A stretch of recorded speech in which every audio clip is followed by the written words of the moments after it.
अरे एक लाइन में आपको बताना है संजय निषाद जी, आप पूरा का पूरा रामायण सब कुछ महाभारत सब पढ़ा दे रहे हैं। एक लाइन में बताना है कि मंत्री बन रहे हैं नहीं बन रहे हैं, फिर मैं बाकी मेहमानों के पास जाऊं। मैं चाह रहा हूँ मंत्री बनने का और न बनने का ऊपर वो भारतीय जनता के पार्टी के ऊपर है। हम लोग पार्टी के राष्ट्रीय अध्यक्ष हैं, हम पार्टी खड़ा करने के लिए 160 सीट तैयार कर रहे हैं। हम अपने मित्र दल को मतलब संदेश दे के चले आए हैं कि कैसे उत्तर प्रदेश में निषाद समाज इंतजार कर रहा है। इस तरीके से निषाद समाज को जो वादा किया था उसे पूरा तो उनके इंतजार की घड़ियां खत्म होने वाली हैं इस बार। वो तो समय आएगा। अब आप लोगों को पहले सूचना मिलती है। हम लोग तो बहुत दूर है, दिल्ली बहुत दूर है, उत्तर प्रदेश में गोरखपुर में बैठा हूँ केंद्रीय कार्यालय पर, क्योंकि पूर्वांचल में बहुत ज्यादा नदियां हैं, बहुत ज्यादा झीलें। निषाद सबसे ज्यादा परेशान है, आपसे ज्यादा कोई नहीं जानता होगा किस तरीके से यहाँ के लोग जी रहे हैं। 70 साल से पिछली सरकारों ने इनके साथ कितनी नाइंसाफी की है, कितना अन्याय किया है। इनके आरक्षण को तोड़ मरोड़ रागिनी भी मुस्कुरा रही है, नुपुर भी कुछ कहना चाहती हैं, लेकिन बाकी के दोनों मेहमानों के पास जाते हुए, चूंकि बहुत सारी बातें राजनीति में मुंह से नहीं कही जाती हैं, लेकिन जो मुस्कुराहट होती है और जो बॉडी लैंग्वेज होती है यानी कि आत्मविश्वास, वो बयां कर देती है। तो निषाद पार्टी के अध्यक्ष आज काफी संतुष्ट बैठे हुए हैं संजय निषाद। इसके जरिए माना जा सकता है कि कम से कम आपकी बात मान ली गई है। बाकी मेहमानों का रुख करते हुए सत्यप्रकाश मिश्रा जी, अगर मेरी आवाज आप तक पहुंच पा रही हो, चूंकि अपने सहयोगियों को भी साधने की कोशिश बीजेपी की ओर से लगातार की जा रही है, जेडीयू की ओर से आप लोगों ने 4 से 5 लोगों की डिमांड रखी है। कहा जा रहा है कि 1 से 2 चेहरों को ही मंत्री बनाया जा सकता है। इस बारे में पुख्ता जानकारी दीजिए, क्योंकि बिहार के भी तमाम दर्शक इस वक्त जुड़े हुए हैं। लगातार वो मुझसे सोशल मीडिया पे सवाल भी पूछ रहे हैं कि क्या है जेडीयू की स्थिति इस वक्त। चित्रा जी, आपका प्रश्न पूरी तरह से मुझ पर नहीं आ पाया, कुछ आवाज कट रहा है। फिर भी मैं जितना समझ पाया हूं कि शायद आप फिर से ये जानना चाहती हैं कि आखिर कौन लोग मंत्री बनने जा रहे हैं। बिल्कुल। नीतीश कुमार जी ने जो बात कही है उस बात पर हमें रुकना चाहिए और उस बात को अभी तत्काल मान लेना चाहिए। राजनीति में कभी परिदृश्य बदलता है, कभी परिदृश्य अनुकूल और प्रतिकूल होता है।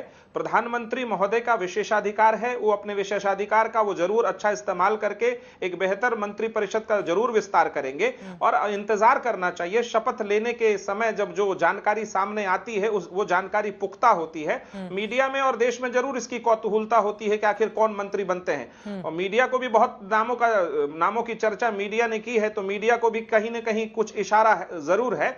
लेकिन एक बात मैं और इसमें जोड़ना चाहूंगा कि नुपुर शर्मा जी और जो रागिनी नायक जी आपस में थोड़ी छात्र राजनीति से दोनों दिल्ली विश्वविद्यालय से आई हैं। एक बात पर हमें सहमत होना पड़ेगा राजनीति में कि कभी किसी प्रधानमंत्री के मंत्री परिषद का विस्तार हो तो उसका ऐसा मजाक न उड़ाया जाए कि विपक्ष की भूमिका एकदम छीन मात्र की हो जाए। रागिनी नायक अभी विपक्ष की भूमिका में है, विपक्ष की पार्टी की प्रवक्ता है, और नुपुर शर्मा जी ने जो अपनी बात कही, दमदार तरीके से कही कि प्रधानमंत्री महोदय ने पिछले 5 सालों में और जो 7 सालों की सरकार चल रही है उसका जो पूरा चेहरा है एनडीए का, उसमें जो नीतिगत फैसले हुए हैं वो सामूहिक रूप से हुए हैं, वो ठोस फैसले हैं। वो उस तरह के फैसले नहीं है कि राष्ट्रपति प्रणब मुखर्जी बनेंगे कि अहमद पटेल साइन करेंगे तो बनेंगे। अहमद पटेल जिसको चाहेंगे मंत्री बना देंगे, 10 जनपद जिसको चाहेगा हटा देगा। तो मनमोहन सिंह के निर्णय की क्षमता मोदी की नहीं। 1 मिनट रुक जाइए, मैं ये जोड़ना चाहता हूं कि अभी वर्तमान परिदृश्य में कम से कम इतना जरूर होना चाहिए कि देश यदि कोई मंत्री परिषद का विस्तार हो रहा है तो उसका स्वागत करना चाहिए। उसके स्वागत में उनको दिक्कत किस बात से है? अगर कोई राजनीतिक दल को जनता ने चुनकर किसी गठबंधन को देश में सरकार बनाने का अवसर दिया है, तो अपनी मंत्री परिषद का विस्तार अपने मनोनुकूल। 1 मिनट में आपके पास आऊंगी, लेकिन एक और बड़ी खबर इस वक्त आ रही है, उत्तर प्रदेश से जुड़ी हुई है बड़ी खबर है। आपको बता दें कि एक तरफ अगले साल फरवरी मार्च में चुनाव होने हैं विधानसभा के, तो वहीं दूसरी तरफ अगले हफ्ते हो सकता है मंत्रिमंडल का विस्तार, यानी कि योगी मंत्रिमंडल का विस्तार अगले हफ्ते संभावित है। 15 जुलाई के करीब मंत्रिमंडल विस्तार की खबरें निकलकर सामने आ रही हैं। तो एक तरफ केंद्र में मंत्रिमंडल का विस्तार होने जा रहा है, तो वहीं दूसरी तरफ 15 जुलाई के करीब मंत्रिमंडल का विस्तार उत्तर प्रदेश में भी हो जाएगा, और इसके जरिए यकीनन उत्तर प्रदेश में 2022 के विधानसभा चुनाव को जीतने की कवायद के तौर पर भी बहुत सारे उन चेहरों को शामिल किया जाएगा, जिसके जरिए एक नए तेवर के साथ बीजेपी आगे बढ़ सके। तो वहीं दूसरी तरफ जिम्मेदारी उसके ऊपर यह भी होगी कि 5 सालों के कामकाज का हिसाब देने की जब बारी आए तो वो अपनी बात पुख्ता तरीके से जनता तक पहुंचा सके। लेकिन क्या ऐसा हो पाएगा? राजीव राय जी, एक क्लोजिंग कमेंट सर जल्दी से। पूर्वांचल के होने के नाते कभी कभी आप मेरे साथ अन्याय कर देते हैं टाइमिंग में, फिर भी जो समय देंगे उसमें मैं कहूंगा।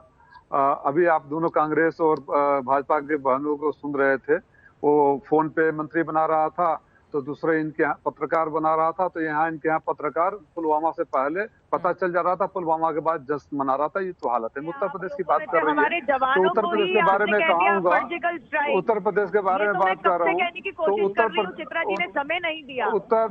देखिए, फिर उत्तर प्रदेश की बात कर रहा हूँ तो उत्तर प्रदेश के 10 मंत्री हैं। रागिनी, मैं किसी के बीच में नहीं बोला, आपसे उम्मीद करता हूँ आप हमारे जवानों नुपुर जी मैं किसी के बीच में नहीं बोला। आप इनकी छटपटाहट समझ रहा हूँ, आपकी पीड़ा समझ रहा हूँ, दर्द समझ रहा हूँ। 4 मंत्रियों के नाम बता दीजिए ना नुपुर जी, अपने उत्तर प्रदेश के 4 मंत्रियों के नाम और विभाग बता दीजिए, मैं जान जाऊंगा। 4 मंत्रियों के नाम और विभाग बता दीजिए, कुछ पता तो होगा नहीं। उत्तर प्रदेश का केंद्रीय मंत्री बोलता है कि अधिकारी हमारे फोन नहीं उठाते हैं। इस स्मृति ईरानी की हिम्मत नहीं होती कि बेंच लगा दे। हमारे विधायक और मंत्री बैठ जाते हैं, 4 मंत्रियों का आप नाम नहीं बता सकती, विभाग नहीं बता सकती। यही आप लोग का औकात है, यही आप लोग का और आप किसी को बोलने नहीं देती है। आप महिला के नाम पर बोलने शुरू करते हैं कि पत्नी के शुरू कर देंगे। अपनी असभ्य महिला है, जिसको जो आदमी एक क्षण के लिए कुछ नहीं बोला वो जब बोलने लगता है तो आपको बेचैनी होने लगती है। आप 4 मंत्रियों के नाम और विभाग बता दीजिए।